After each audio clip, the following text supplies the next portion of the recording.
Dale Jr., NASCAR on NBC analyst, semi-retired NASCAR driver. He was elected to the NASCAR Hall of Fame yesterday, part of the class of 2021, and he just finished fifth in the Hooters 250 at Homestead this past weekend. Junior joining us. Congratulations. Are you semi-retired? Like, what is your driving status here, Dale? I think it's retired, but because when I race once a year, it's in the Xfinity Series, which is kind of like our minor leagues. I get to go down in that series. It's a much shorter race than the Cup race on Sunday. It's about half the distance. And I get to race against the guys that may be racing for Cup championships in 5 to 10, 15 years. So I enjoy it. I get a little chance to remind myself a lot about what being in the race car is like. So if I'm in the broadcast booth, over the period of being in a broadcast booth for a year, 2 years, 3 years, you forget what that heat and that stress is all about, what goes through a driver's mind. And so it really keeps all that refreshed on my memory so that when I'm in the booth, I can talk a little bit more about what the drivers are going through with confidence. So I'm gonna try to do that one race a year as long as I can, I guess.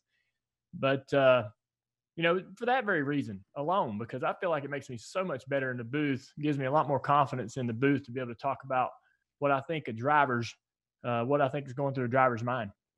What is that helmet over your left shoulder on the desk? This is a 1974 Winston Racing Series championship helmet that was given to a guy named Jimmy Means. When I was a little boy, I went to the racetrack, and I'm a huge underdog fan. I love an underdog story. Jimmy was a independent that ran toward the back of the pack on borrowed equipment, and he was parked next to my father in the garage at North Wilkesboro Speedway, probably around 1985, 86. And I said, I think I'm going to pull for this guy, Dad. And he goes, you want to meet him? And so he took me right over to meet Jimmy. Jimmy's working on his car and had a few volunteers helping him at the racetrack.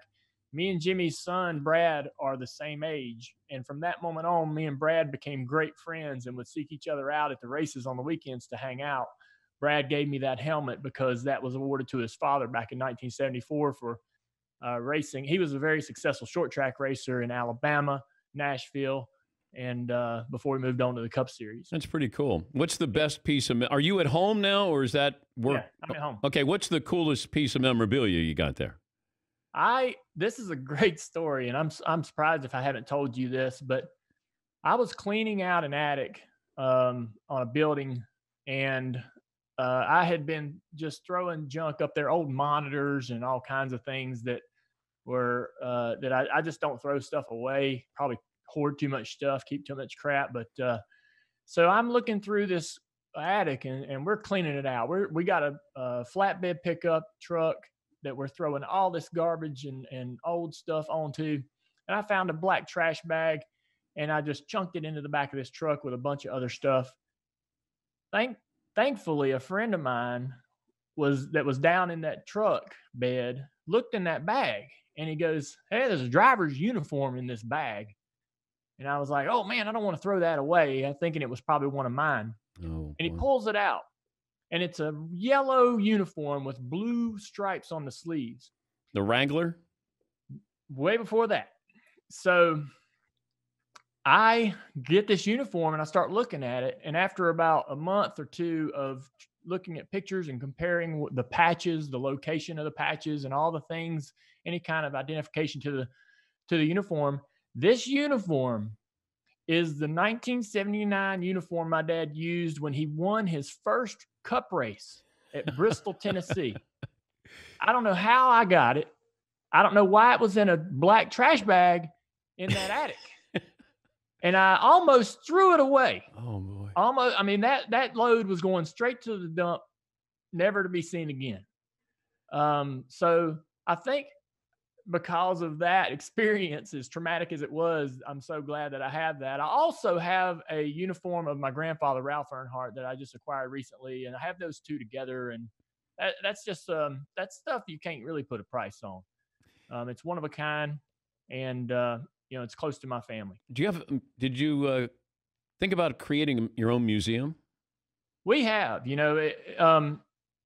Junior Motorsports over at our shop, it's about 10 minutes from my house.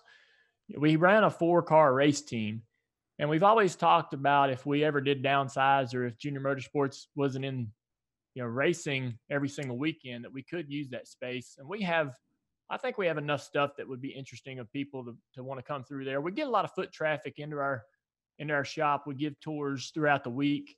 And so, we still have pretty good foot traffic. I was wondering, when I retired, if that would just kind of die down and people might not be interested in coming to our place anymore, maybe going to more current race teams and seeing what's going on with teams that are competing today. But the foot traffic's been pretty good. So yeah, I mean, I've thought about that, and I have quite a unique collection of stuff, old autographs and things like that I've acquired over the years.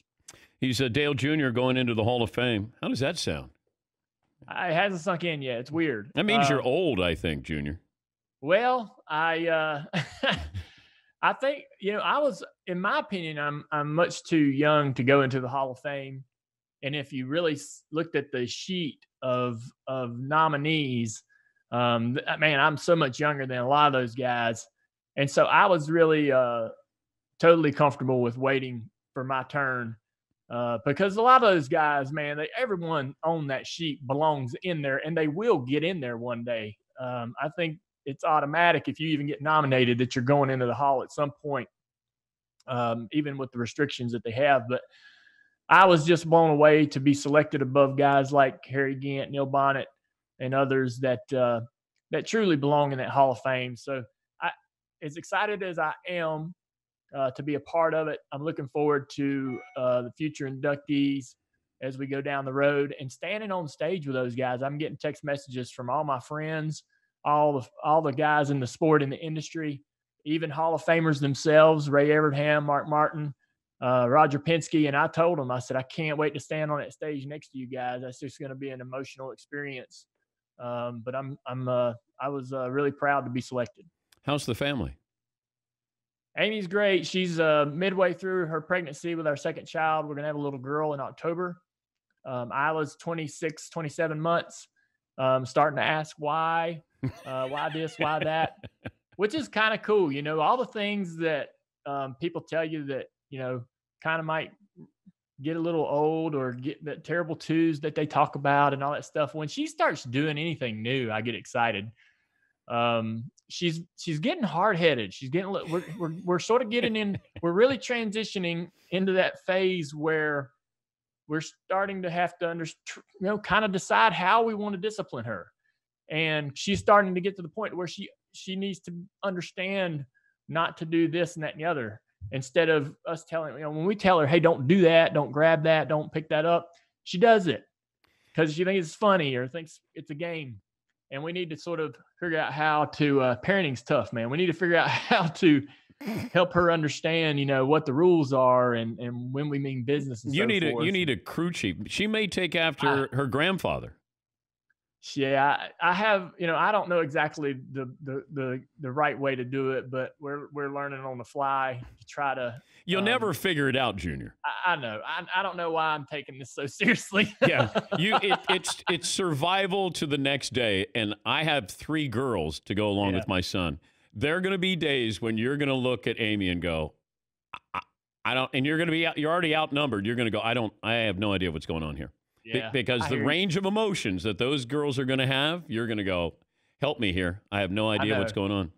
I know, and I'm all right. I've always, Amy come into my life and gave me so much love, and Isla has done the same thing. I'm anticipating our next delivery to add even more love to our home, and so I am in I'm in heaven with all these girls around me. Wanting to cuddle and hold on to me all the time. Oh, absolutely. Yeah, and girls never leave you, too. That's the beauty. The girls. That's funny. I was walking down the street, and I had Isla in a stroller, and I'm pushing. I walk by this guy, and he turns around and goes, "She's going to break your heart in about 16 years." And I thought, man, I hope that's not true. She will. She will. Absolutely. Hey, before I let you go, Bubba Wallace's stance here with the Confederate flag. Man, I mean, that's a gutsy move to do it Yeah, and what he's been doing. I don't know if you've had a chance to talk to him about this. he's been very, very busy. But I was very proud of him, and it's a long time coming, and we've had conversations about that in our sport over the last 2 decades. And I'm so proud of not, obviously Bubba, but our sport standing behind him, our leaders in our sport standing behind him and making for change. And I know that's going to be a difficult road for them and for us going forward. But this was monumental. Bubba said it. NASCAR reacted. That was incredible. I didn't even know you could do that. I didn't know you could ban a flag. So, kudos to NASCAR for their efforts to support Bubba and all the sport. We just want everybody to feel comfortable when they come to the racetrack. And it sucks that there's anybody that feels like they can't come to the racetrack because they don't feel wanted, don't feel comfortable, can't enjoy the experience. And that's not what we're looking for. We're looking for everybody to be able to come and watch the races and have a great time, have a great family atmosphere. My best to Amy, and hope everything goes well with the delivery and going into the Hall of Fame. And it's good to talk to you. Hey, buddy. Always good to talk to you guys. Thank you, Junior. Yes, sir. That's Dale Earnhardt Jr.